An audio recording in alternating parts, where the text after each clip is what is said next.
ఫిలోమోనుకు రాసిన పత్రిక అపొస్తలుడైన పౌలు ఫిలోమోనుకు రాసినటువంటి పత్రిక పేజ్ నెంబర్ 199 ఒకటో అధ్యాయము 8 నుండి 22 వరకు మార్చి చదువుకుందామండి. ఫిలోమోనుకు రాసినటువంటి పత్రిక 8వ వచనం నుండి 22 వరకు చదువుకుందాము. తీసారా? కావున యుక్తమైన దాన్ని గూర్చి నీకు ఆజ్ఞాపించుటకు క్రీస్తునందు నాకు బహుధైర్యము కలిగి ఉన్నను. వృద్ధుడను ఇప్పుడు క్రీస్తు యేసు ఖైదీనై ఉన్న పౌలను నేను ప్రేమను బట్టి వేడుకొనుట మరి మంచిదనుకొని నా బంధకముల్లో నేను కనిన నా కుమారుడగు ఒనేసిమును కోసరము నిన్ను వేడుకొనుచున్నాను. అతడు మునుపు నీకు నిష్ప్రయోజనమైన వాడే గాని ఇప్పుడు నీకును నాకును ప్రయోజనకరమైన వాడే. నా ప్రాణము వంటి వాడైన అతనిని నీ యొద్దకు తిరిగి పంపియున్నాను. నేను సువార్త కొరకు బంధకములో ఉండగా నీకు ప్రతిగా అతడు నాకు పరిచయ నిమిత్తము నా యొద్ద అతని నుంచుకొని వల్లని ఉంటిని గాని నీ ఉపకారము బలవంతము చేతనైనట్టు కాక స్వేచ్ఛాపూర్వకమైనదిగా ఉండవలనని నీ సమ్మతి లేక ఏమీయు చేయుటకు నాకు ఇష్టము లేదు. అతడిక మీదట దాసుడుగా ఉండక దాసుని కంటే ఎక్కువ వాడుగాను ప్రియ సహోదరుడుగాను విశేషముగా నాకును శరీర విషయమున ప్రభు మరి విశేషముగా నీకును ప్రియ సహోదరుడుగాను నీ యొద్ద ఎల్లప్పుడూ ఉండుటకే కాబోలు అతడు కొద్ది కాలము నిన్ను ఎడబాసి ఉండెను. కాబట్టి నీవు నన్ను నీతో పాలివానిగా ఎంచిన ఎడల నన్ను చేర్చుకున్నట్టు అతన్ని చేర్చుకునుము. అతడు నీకు ఏ నష్టమైనను కలుగు చేసిన ఎడలను నీకు ఏమైనా రుణమున్న ఎడలను అది నా లెక్కలో చేర్చుము. పౌలను నేను నా స్వహస్తములతో ఈ మాట రాయిచున్నాను, అది నేనే తీర్తును. అయినను నీ ఆత్మ విషయంలో నీవు నాకు రుణపడి ఉన్నావని నేను చెప్పనేలా? అవును సహోదరుడా, ప్రభువునందు నీ వలన నాకు ఆనందము కలుగునిమ్ము. క్రీస్తునందు నా హృదయమునకు విశ్రాంతి కలుగుజేయము. నేను చెప్పిన దానికంటే నీవు ఎక్కువగా చేతువని ఎరిగి నా మాట విందువని నమ్మి నీకు రాయిచున్నాను. అంతేకాదు నీ ప్రార్థనల మూలముగా నేను నేను నీకు నీకు అనుగ్రహింపబడుదునని అనుగ్రహింపబడుదునని నిరీక్షించుచున్నాను నిరీక్షించుచున్నాను గనుక గనుక నా నా నిమిత్తము నిమిత్తము బస బస సిద్ధము సిద్ధము చేయుము. చేయుము. చిన్న ప్రార్థన చేసుకొని ప్రభు యొక్క సహాయం కోరుదాం. ప్రియులారా, పాటలు చక్కగా సింక్లో పాడారు ఈరోజు. చక్కగా మరి ఎప్పుడైనా మనం చేసే పని చిన్నదైనా సరే అది ప్రార్థనాపూర్వకంగా ప్రార్థనాపూర్వకంగా మనం చేయగలిగితే దానిలో మనం అద్భుతాలు చూస్తాం. ఇలాగే మరి ఒక పెద్ద సంఘంలో ఒక వ్యక్తికి బైబిల్ చదివేటువంటి ఎప్పటి నుండో ప్రార్థన చేసుకుంటా ఉన్నాడంట. ప్రభువా, నేను మీ చేతిలో వాడబడాలి, ఎలాగైనా నన్ను వాడుకోండి ప్రభువా అని చెప్పేసి ఎప్పటి నుండో ప్రార్థన చేస్తూ ఉంటే దైవ సేవకులు పిలిచి ఆయనకి మధ్యలో ఎలాగంటే ఎప్పుడైనా మెసేజ్ స్టార్ట్ అయ్యే ముందు వాళ్ళు వాక్యం చదువుతారనమాట. వాక్యం ఆ చదివేటువంటి బాధ్యత అతనికి అప్పగించారంట. ఆయన ప్రార్థన చేసుకున్నాడంట, ప్రభువా నేను వాక్యం చదివేటప్పుడే మరి నీ బిడ్డల హృదయాలు కదిలించబడాలి అని చెప్పేసేసి వచ్చి ఆయన చేసింది ఏం లేదు, రెస్పాన్సివ్ రీడింగ్ ఇలాగే ఉత్తర ప్రత్యుత్తరాలుగా చదువుతారనమాట వాక్యాన్ని. వచ్చి ఆయన వాక్యం చదువుతూ ఉన్నాడంట. వాక్యం చదువుతూ ఉండగా మరి ఎప్పటి నుండో ప్రార్థన చేసుకుంటా ఉన్నాడు కదా, దేవుడు తన మొరను ఆలకించినాడు. దేవుని యొక్క ఆత్మ దిగి వచ్చింది. దిగి వచ్చి వాళ్ళు ఆ వాక్యం ఆ అధ్యాయం చదివేటప్పుడే వాళ్ళు చదివే ఆ ప్రజలందరూ కన్నీటితో నింపబడ్డారంట. దేవుని వైపు వారి హృదయాలు అప్పటికప్పుడే బద్దలైపోవడం చూసి మరి నిజంగా దేవుని యొక్క కార్యము ఆ రోజు చూశాడంట. కాబట్టి మనం ఏది చేస్తా ఉన్నా సరే, మీరు ఈ మన ఆవరణాన్ని మీరు ఊడ్చేటప్పుడైనా సరే మీరు ప్రార్థనా పూర్వకంగా చేయండి. ఏ పని చేసినా సరే, మైకులైనా సరే, ఇక్కడ నిలబడే వాళ్ళైనా సరే, పాటలు పాడేటప్పుడైనా సరే, అప్పుడు దేవుని యొక్క ఆత్మ కార్యాలు మన మధ్య చూస్తాం. ఈరోజు మనం ఫిలోమోనుకు రాసిన పత్రికలో నుండి కొన్ని విలువైన మాటలు మనం నేర్చుకుందాం. ఫిలోమోను ఇక్కడ మనకి ముగ్గురు వ్యక్తులు ప్రధానంగా కనిపిస్తారు. మూడు క్యారెక్టర్స్ మనకు కనబడతాయి. మొదటిగా ఫిలోమోను కనబడతాడు, రెండవదిగా ఒనేసిము కనబడతాడు, మూడవదిగా పౌలు గారు కనబడతారు. ఇంకా ఈ ఫస్ట్ 1, 2 వచనాల్లో ఇంకా కొంతమంది వ్యక్తులు వారి పేర్లు మనకు కనబడతాయి కానీ 3 మెయిన్ క్యారెక్టర్స్ ఏవైనా ఉన్నాయంటే ఈ చిన్న చాప్టర్‌లో అది మొదటిగా ఫిలోమోను, తర్వాత ఒనేసిము కనపడతాడు, తర్వాత పౌలు గారు కనబడతారు మనకి. ఒనేసిమేమో ఒక బానిసగా కనబడతాడు మనకి. ఫిలోమోనేమో ఆ బానిసకి యజమానుడిగా కనబడతాడు. పౌలు గారేమో ఖైదీలో ఉన్నట్లు మనకి ఈ యొక్క పత్రికను చదువుతా ఉన్నప్పుడు మనకి తెలుస్తా ఉంటది ప్రియులారా. ఇక్కడ ఒనేసిము బానిసగా అంటే ఆ రోజు ఆ కాలాల్లో బానిసగా చాలామంది ఉండేవాళ్ళు. వాళ్ళకున్నటువంటి ఆర్థిక పరిస్థితిని బట్టి, లేకపోతే ఆ తల్లిదండ్రుల తదనంతరం వచ్చేటువంటి వాళ్ళ జాతిని బట్టి గాని, కొంతమందిని బానిసలుగా కొనిపోతా ఉండేవాళ్ళు. బానిసగా ఉన్నటువంటి వ్యక్తికి చాలా సార్లు వాళ్ళకి మాట్లాడే స్వేచ్ఛ కూడా ఉండేది కాదు ఆ రోజుల్లో. యజమానుడు ఏది చెబితే బానిస అది చేయాల్సిందే. యజమానుడు ఏది ఆజ్ఞ ఇచ్చాడో దానిని ఆ బానిస అనేటువంటి వ్యక్తి చేయాల్సిందే తప్ప, తిరిగి తను మాట్లాడటానికి కానీ, నువ్వెందుకు ఇలా చేస్తున్నావని గానీ, లేకపోతే నా యజమానుడు నన్ను ఇలా చేస్తున్నాడని తిరిగి వేరే చోటకెళ్ళి చెప్పుకోవటానికి కానీ, వాళ్ళకి ఎటువంటి అధికారము ఉండదు. It is legal. అది చట్టరీత్యా వాళ్ళకి అది ఇవ్వబడింది. బానిస అంటే అంత భయంకరమైనటువంటి జీవితం ఆ రోజుల్లో ఉండేది. మరి ఇక్కడ ఉన్నటువంటి ఒనేసిము కూడా మరి ఆ బానిసగా పిలువబడతా ఉన్నాడు. ఆ బానిస బ్రతుకు అనేది ఎలాంటి బ్రతుకంటే ఒక నిరీక్షణ లేనటువంటి జీవితం. ఎంతకాలం అక్కడ చేసినా సరే, ఎంతకాలం తన యజమానుని కింద ఉన్నా సరే, తను అలా బానిసగా ఉండాల్సిందే గానీ ఒకానొక దినమున నా జీవితం మారిద్ది అన్నటువంటి ఆశ లేనటువంటి జీవితాలు బానిసల యొక్క జీవితాలు. నిరీక్షణ లేనటువంటి జీవితం బానిస జీవితం. తర్వాత ఆ వెట్టి చాకిరీ చేయాలి అక్కడ ఉన్నటువంటి వాళ్ళు. వాళ్ళకి ప్రాపర్‌గా ఫుడ్ ఇచ్చేవాళ్ళు కాదు. అంటే మనకున్నటువంటి ఫెసిలిటీస్ ఈరోజు మన ఇంట్లో పని చేస్తే గాని, ఎక్కడో ఏదన్నా చేస్తే గాని వాళ్ళకి ఆహారం అనేది మనం ఎంతో కొంత ఇస్తా ఉంటాం. అలా ఆ రోజుల్లో అలా ఉండదు. వాళ్ళకి నచ్చినప్పుడు వాళ్ళకి ఆహారం ఇచ్చేవాళ్ళు. మిగతా రోజులంతా పని చేస్తా ఉండాల్సిందే. బానిస బ్రతుకు అంటే చాలా భయంకరమైనది. ప్రాపర్ క్లోతింగ్ ఉండదు. వాళ్ళని తీసుకొని వెళ్ళి సంతలో నిలబెడతారు. సంతలో నిలవబట్టి వాళ్ళకి వెల కడతారు. ఇక వాళ్ళకి వెల కట్టి ఏం చేస్తారంటే, ఎవరైనా వారిని కొనుక్కుంటే ఎంత ఎక్కువ ఇచ్చి కొనుక్కుంటే అంతగా వారితో పని చేపించుకుంటా ఉండేవాళ్ళు ప్రియులారా.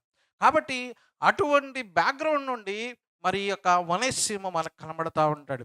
ఫిజికల్‌గా ఆ రోజుల్లో మరి ఒనేసిము బానిసగా ఉన్నాడు గానీ, ఈ రోజుల్లో అనేక మంది క్రైస్తవులతో సహా చాలామంది పాపానికి బానిసలుగా ఉన్నారు ప్రియులారా. మనకి ఒక్కొక్కళ్ళకి ఒక్కొక్క బానిసత్వం. మనకి కనబడేటువంటి కనబడేవి కొన్నైతే, కనబడనివి కొన్ని. మనం పైకి భక్తిగా కనబడొచ్చు కానీ, కొన్నిసార్లు మనము విడదీయలేనటువంటి పాపముతో సంబంధం కలిగిన వారమై, దానితో బానిసత్వంలో బతికేటువంటి బతుకులు మనయి.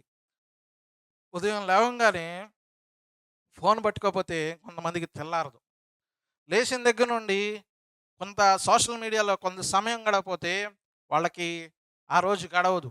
కొంతమందికి ఒక్కొక్కళ్ళకి ఒక్కో బానిసత్వం. ఒకళ్ళకి ఫోన్ అయితే ఒకళ్ళకి టీవీ. ఒకళ్ళకి టీవీలో సీరియల్స్, ఒకళ్ళకి సినిమాలు, ఒకళ్ళకి త్రాగుడు, ఒకళ్ళకి వ్యభిచారము. ఇలాగ మనిషి హృదయం అనేది అనేకమైనటువంటి విషయాల్లో బానిసత్వానికి చెందినటువంటి వారుగా కనబడతా ఉన్నాం ప్రియులారా. అయితే ఒనేసిము జీవితాన్ని మనం జ్ఞాపకం చేసుకుంటే, ఒనేసిము ఒంటరిగా ఉంటా ఉన్నాడు. ఒంటరిగా తనకి నిరీక్షణ లేనటువంటి జీవితాన్ని గడుపుతా ఉన్నాడు. ఆ బానిసత్వం నుండి బయటకొస్తాడన్నటువంటి ఆశ ఎంత మాత్రం లేనివాడుగా ఉన్నాడు. కానీ ఫిలోమోనుకి ఏదో నష్టం చేశాడు మొత్తానికి. దొంగతనం చేశాడో, లేకపోతే అక్కడ ఏ వస్తువులన్నా పగలగొట్టాడో, లేకపోతే ఏం చేశాడో తెలీదు గానీ, ఒనేసిము ఫిలోమోను దగ్గర నుండి పారిపోవటం జరిగింది. పారిపోయిన తర్వాత వెళ్ళి ఏం చేస్తా ఉన్నాడంటే, మరి పౌలు గారి దగ్గర మరి మొత్తానికి మరి బానిసగా కనబడతా ఉంటాడు గదా! మొత్తానికి ఎందుకనో ఆ పౌలు గారు ఉన్నటువంటి చెరసాలలోకే ఈ యొక్క ఒనేసిము గూడా ఎళ్ళాడు. ఒనేసిము వెళ్ళిన తర్వాత ఒనేసిముకి పౌలు గారు ఏం చేశారంటే దేవుని యొక్క సువార్తను అందించాడు. దేవుని యొక్క సువార్తను అందించినప్పుడు అక్కడ ఒనేసిము కూడా మారు మనసు పొందినటువంటి వాడుగా కనబడతా ఉన్నాడు ప్రియులారా. మరి ఇక్కడ చూడండి, ఇక్కడ రాయబడినటువంటి మాట ఈ యొక్క 10వ వచనంలో, నేను కనిన నా కుమారుడగు ఒనేసిము బంధకముల్లో నేను కనిన నా కుమారుడగు ఒనేసిము. మరి ఎటువంటి విలువ లేనటువంటి ఈ బానిస ఇక్కడికి వచ్చేసరికి ఏమవుతా ఉన్నాడంటే ప్రియులారా, కుమారుడిగా పిలువబడతా ఉన్నాడు. పౌలు గారికి మరి యజమానుడి పక్కన కూర్చున్నటువంటి అర్హత లేనటువంటి ఈ ఒనేసిము ఇక్కడికి వచ్చేసరికి ఏమవుతా ఉన్నాడంటే, పౌలు గారు పిలుస్తా ఉన్నాడు ఆయన్ని, నా కుమారుడగు ఒనేసిము అని చెప్పేసి ఆయన సంబోధిస్తా ఉన్నాడు ప్రియులారా. నిజంగా దేవుడు కూడా మనకి అటువంటి అధికారాన్ని అనుగ్రహిస్తా ఉన్నాడు. మనం నిజంగానే బానిసలు వంటి వాళ్ళం.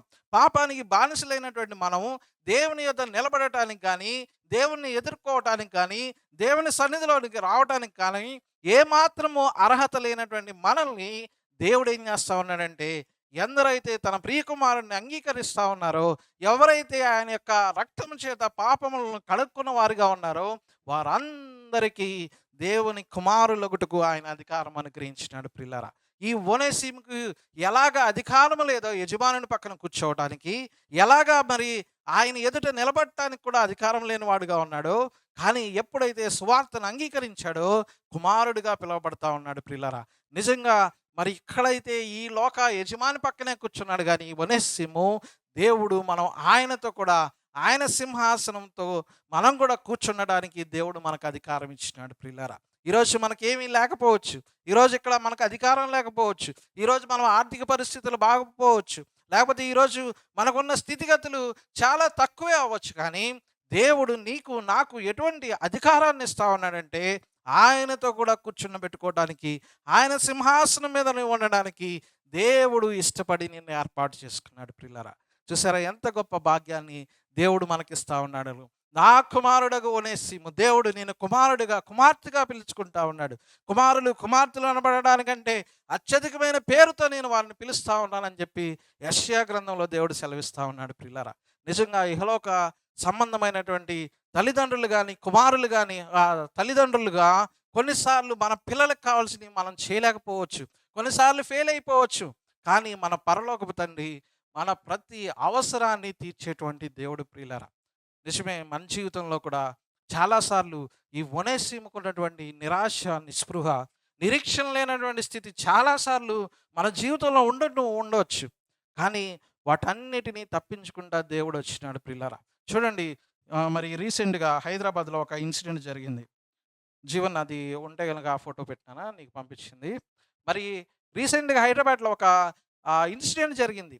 ఈ తల్లి ఇద్దరు కుమారుడు కుమార్తె మరి సాఫ్ట్వేర్ ఇంజనీర్గా పనిచేస్తుంది, టీమ్ లీడర్గా పనిచేస్తే ఆమెకి ఒక మంచి శాలరీ, మంచి ఉన్నతమైన పొజిషన్ అన్నీ బాగానే ఉన్నాయి, కానీ మరి ఎందు నిమిత్తమో ఏంటో రీజన్స్ తెలియదు, కానీ ప్రియులరా తల్లి ఆ ఇద్దరు పిల్లలు కలిసి సూసైడ్ చేసుకున్నారు ట్రైన్ ట్రాక్ దగ్గర. మరి ఏమని చెప్పిందో, ఏమని ఒప్పించిందో, ఏదైనా చిన్నపిల్లలుగా ఉన్నప్పుడు వాళ్ళని పెంచడం చాలా కష్టం. వాళ్ళు పిల్లలుగా ఉన్నప్పుడు తల్లిదండ్రులకి నిద్ర లేక వాళ్ళని ఎన్నో విధాలైన బాధలు పడి వాళ్ళని పెంచుకుంటా ఆల్మోస్ట్ వాళ్ళు వచ్చేసారు. ఇద్దరు పిల్లలు ఇంటర్మీడియట్, ఒకళ్ళు ఫస్ట్ ఇయర్, ఒకళ్ళు సెకండ్ ఇయర్ చదువుతూ ఉన్నారంట ప్రియులారా. అలాంటి పిల్లలు మరి ఎలా ఒప్పుకున్నారో, ఎలాగ మరి వారిని ఒప్పించిందో తల్లి, ముగ్గురు వెళ్ళి ట్రైన్ ట్రాక్ దగ్గర సూసైడ్ చేసుకున్నారు ప్రియులారా. ఆమెకు ఉన్నటువంటి మరి చెప్పినటువంటి సంగతులు ఏంటంటే, డిప్రెషన్లో మరి ఎందు నిమిత్తమో తెలియదు, కానీ ఆమె వెళ్ళి సూసైడ్ చేసుకున్నారు ప్రియులారా. నిజంగా ఆ ట్రైన్ దగ్గరికి వస్తూ ఉన్నప్పుడు ముగ్గురు హత్తుకున్నారంట. నాకు చాలా బాధ వేసింది.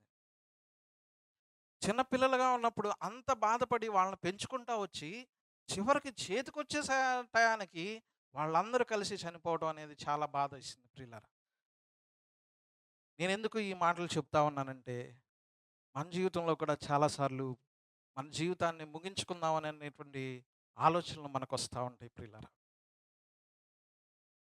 క్షమ వాళ్ళ మదర్ చనిపోయినప్పుడు క్షమ అనుకుందంట, అంత శూన్యం, అంత చీకటి, ఏముంది ఇంకా నా జీవితంలో అనుకుందంట. ఇలాగా మన జీవితంలో కూడా ఎవరినో ఒకరిని కోల్పోయినప్పుడు మన జీవితంలో, లేకపోతే ఏదో ఒక నిరాశ సంబంధమైనటువంటి జీవితంలో మనకు కూడా ఆ మరణకరమైనటువంటి తలంపులు వస్తూ ఉంటాయి ప్రియులారా. నిరాశలోనికి వెళ్ళిపోతూ ఉంటాం, వేదనలోనికి వెళ్ళిపోతూ ఉంటాం, మరి ఉన్నటువంటి పరిస్థితులను బట్టి కృంగిపోతూ ఉంటాం, కానీ దేవుడు మనల్ని దాటించుకుంటూ వస్తూ ఉన్నాడు. నీకు తెలియని దేవుని హస్తము నిన్ను బలపరుస్తూ వస్తూ ఉంది. మనకున్నటువంటి గొప్ప నిరీక్షణ ఏంటంటే, మనల్ని బలపరిచేటువంటి దేవుడు మనకున్నాడు. అదే సిచ్యువేషన్ మనకొచ్చి ఉంటే మనం దేవుని వైపు చూసేవాళ్ళం. దేవుని మీద ఆధారపడేవాళ్ళం. ప్రభువా, ఈ పరిస్థితిని నేను జయించలేకపోతా ఉన్నాను. ఈ పరిస్థితులు నాకు చాలా కష్టంగా ఉంది. ఈ గాఢాంధకార లోయ నుండి వెళ్ళటం నాకు కష్టంగా ఉంది ప్రభువా అని దేవుని వైపు చూసి ఉంటే దేవుడు తప్పనిసరిగా మనల్ని తప్పించేవాడు కదా. ఇదిగో చూడండి, దేవుడు ఎన్ని వాగ్దానాలు దేవుడు మనకు అనుగ్రహిస్తా ఉన్నాడు. కీర్తనలు 34 అధ్యాయం 18 వచనం చూద్దాం. చూడండి, కీర్తనలు 34:18. అలాగే కీర్తనలు 47:3 కూడా తీసి పెట్టుకోండి. విరిగిన హృదయం గల వారికి యెహోవా ఆసనుడు, నలిగిన మనసు గల వారిని ఆయన రక్షించును. చూడండి ప్రియులరా, విరిగిపోయిందా?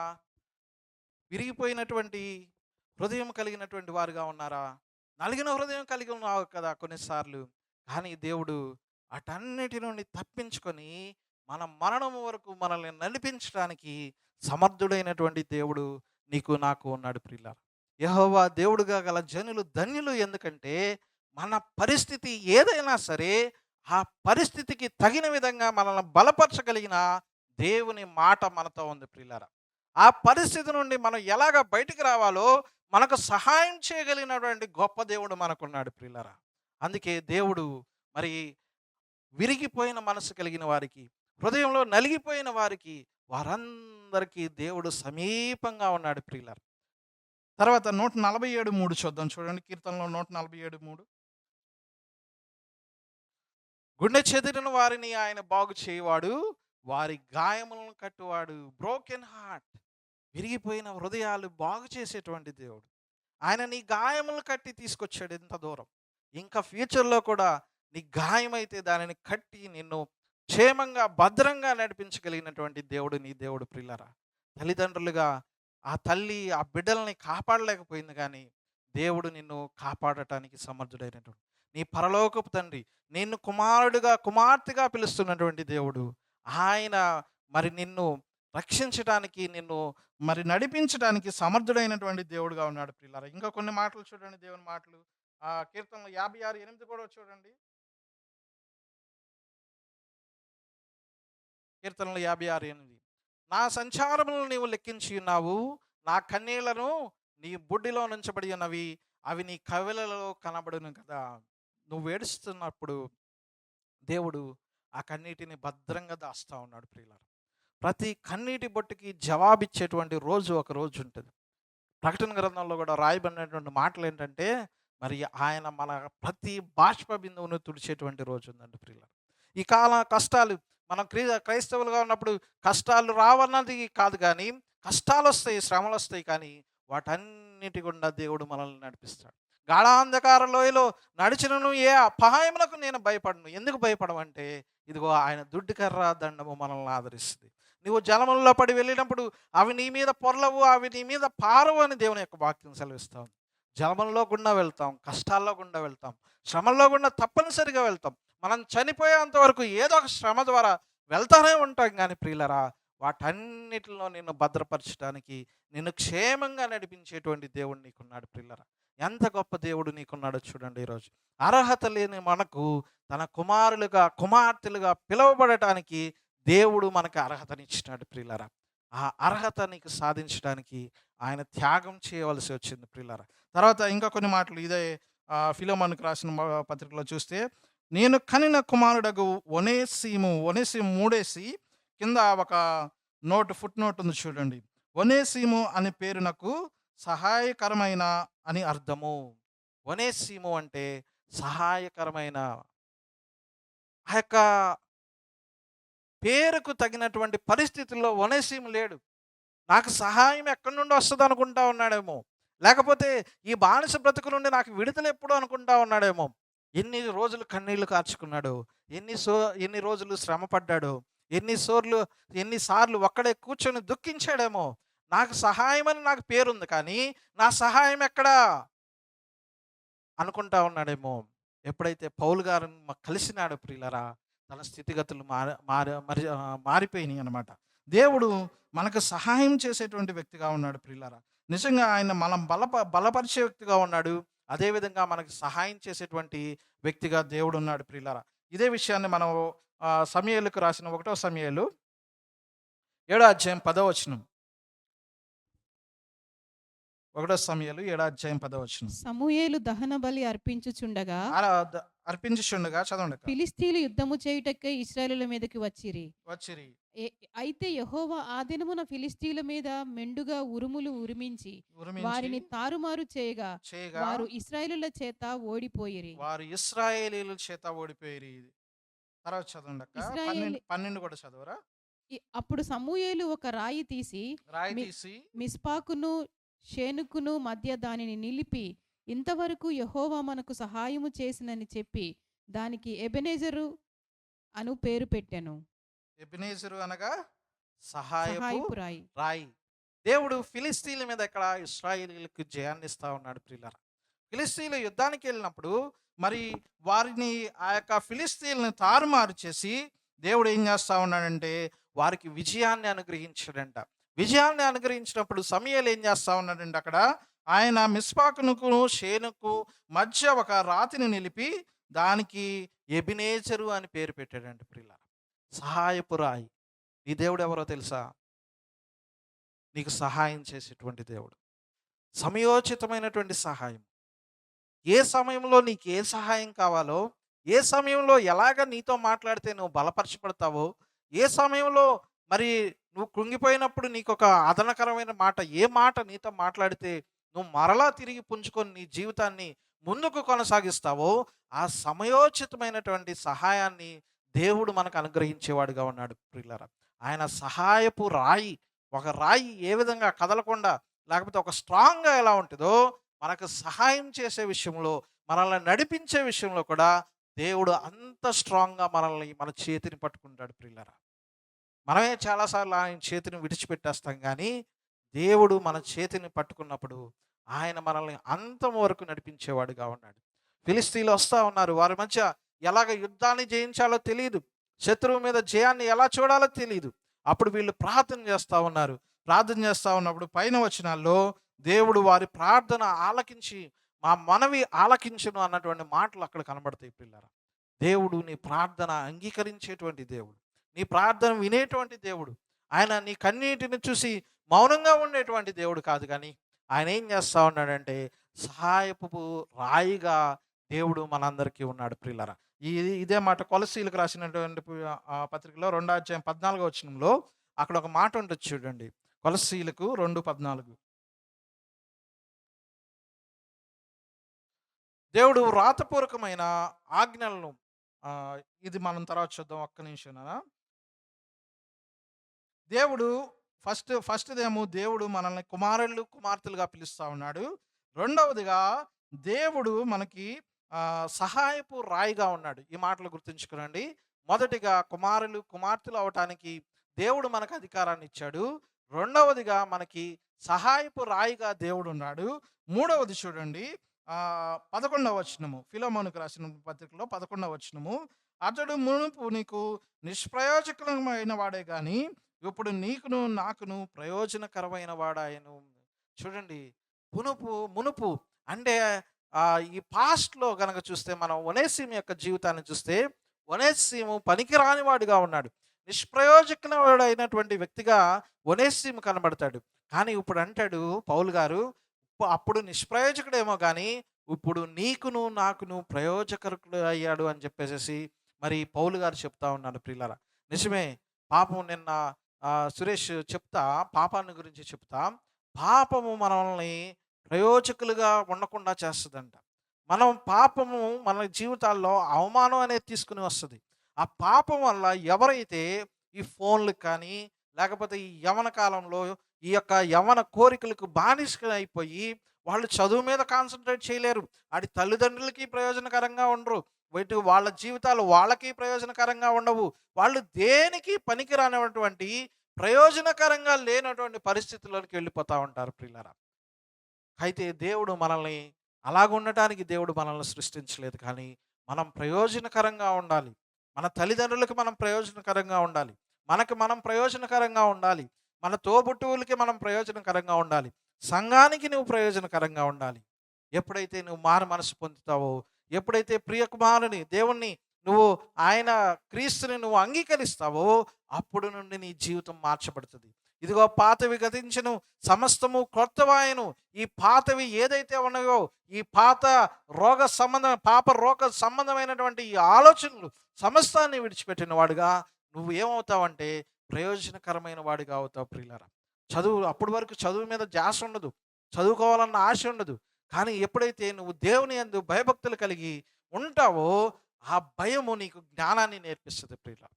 యెహోవా యందు భయభక్తులు కలిగి ఉండే జ్ఞానమునకు మూలము. ఎందుకు జ్ఞానం లేదు ఈరోజు మనకి? ఎందుకు చదువులో మనం ఎక్సెల్ అవ్వలేకపోతా ఉన్నాం?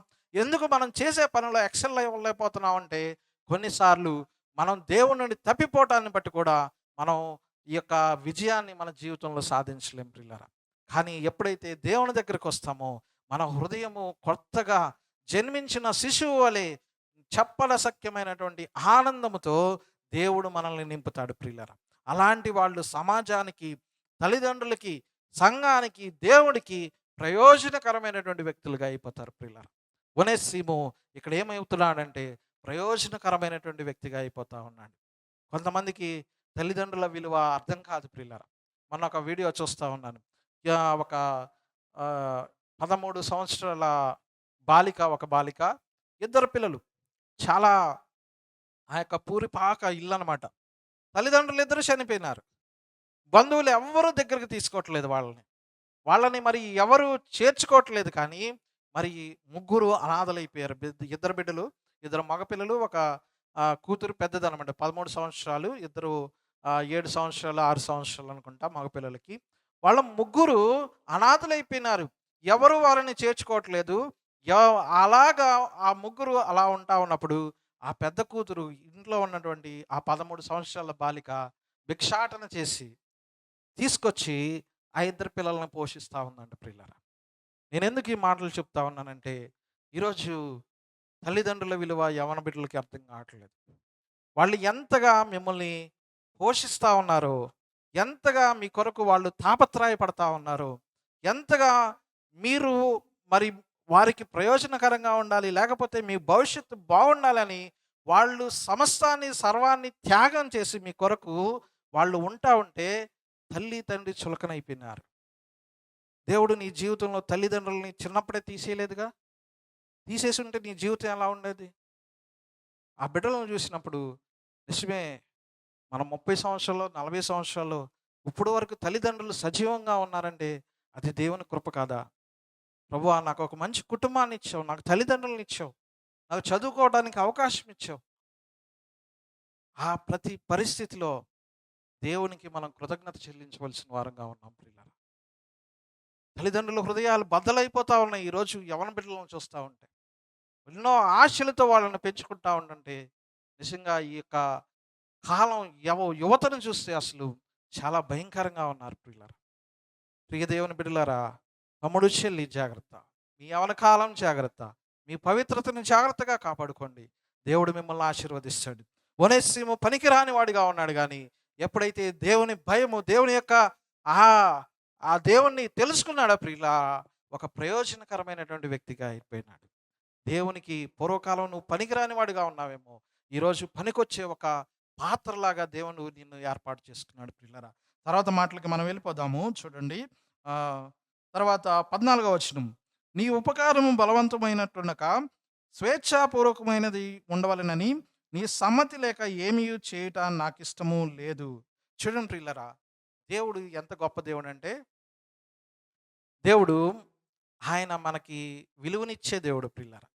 ఈ లోకం నీకు విలువిస్తుందో విలువదో మన ఆర్థిక పరిస్థితులను బట్టి చాలా ఫ్యాక్టర్స్ చూస్తారు. కులం ఇవన్నీ చూస్తా వాళ్ళు మనకు విలువిచ్చే విషయాలు చాలా ఉంటాయి. కానీ దేవుడు నీవు ఎవరివైనా సరే దేవుడు నీకు విలువిచ్చి మాట్లాడతాడు. ఎలాగంటే నీ ఇష్టం లేకుండా ఆయన ఏది చేయడు. నీ హృదయంలోకి రావాలంటే దేవుడు పర్మిషన్ అడుగుతాడు. దేవుడు ఆయన హృదయపు ద్వారం యొద్ద నిలబడి తలుపు తడతా ఉంటాడు. ప్రియకుమారుడా, కుమార్తె, ఐ వాంట్ టు కమ్, నీలోనికి నేను రావడానికి ఇష్టపడతా ఉన్నాను, అంగీకరిస్తావా నన్ను అని నీ పర్మిషన్ తీసుకునే దేవుడు నీలోనికి వస్తాడు. ఈ లోకంలో చాలామంది మరి మనల్ని తక్కువ చేసి మాట్లాడతారు, కానీ ఎప్పుడు దేవుడు నిన్ను తక్కువ చేసి చూడ్డు. ఆయన నిన్ను గౌరవించి నీ ప్రియ కుమార్తెగా దేవుడు ఆయన ఎప్పుడు నిన్ను పైకి లేపటానికి, నిన్ను నిలవబెట్టడానికి ఇష్టపడేటువంటి దేవుడు ప్రియులారా. ఇక్కడ మరి నీకు ఇష్టం లేకుండా నేనేమి చేయను అని చెప్పేసి మరి పౌలు గారు ఫిలోమోనుతో అంటా ఉన్నారు. తర్వాత 18 వచనానికి వచ్చేసరికి 18, అతడు నీకు ఏ నష్టమైనను కలుగు చేసిన ఎడలా, నీకు ఏమైనాను రుణమున్న ఎడలా అది నా లెక్కలో చేర్చుకునము. దేవుడు ఏం చేస్తా ఉన్నాడంటే రుణాన్ని తీరుస్తా ఉన్నాడు. దేవుడు మనల్ని ఏర్పాటు చేసుకున్నప్పుడు మనం అనేక సార్లు తప్పిపోయిన వారంగా ఉన్నాం, రుణపడిపోయాం.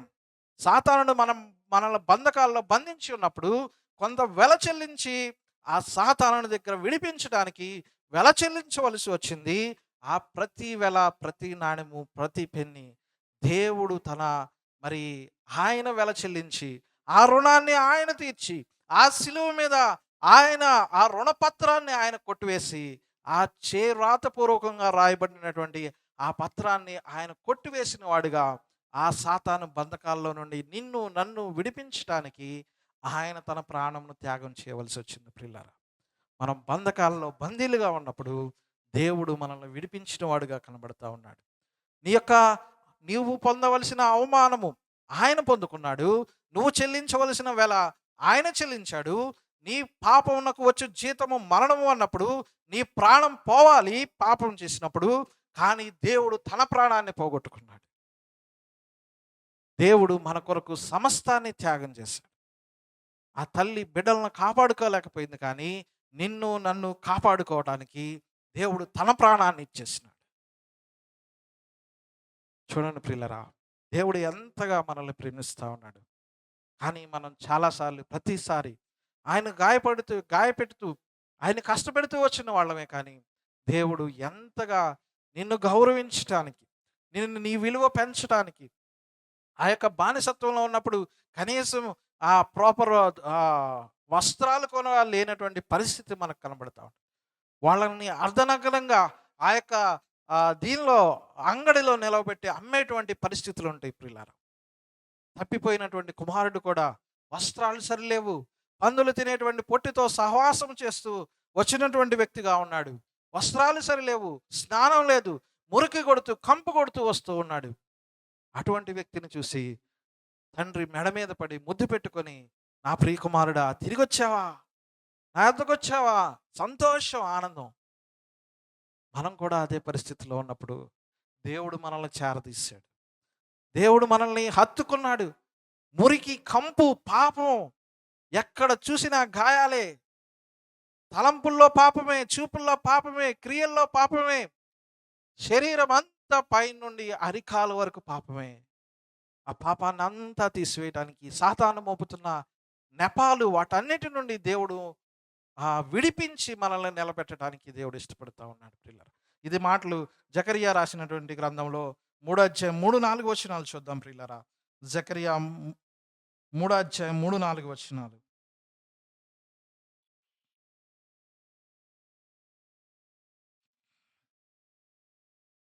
యెహోవా మలిన వస్త్రములు ధరించిన వాడై దూత సముఖంలో నిలిచి ఉండగా, దూత దగ్గరకు నిలిచి ఉన్న వారిని పిలిచి, ఇతని మైల బట్టలు తీసివేయడని ఆజ్ఞాపించి, నేను నీ దోషమును పరిహరించి ప్రశస్తమైన వస్త్రములతో నిన్ను అలంకరించి ఉన్నానని సెలవిచ్చెను.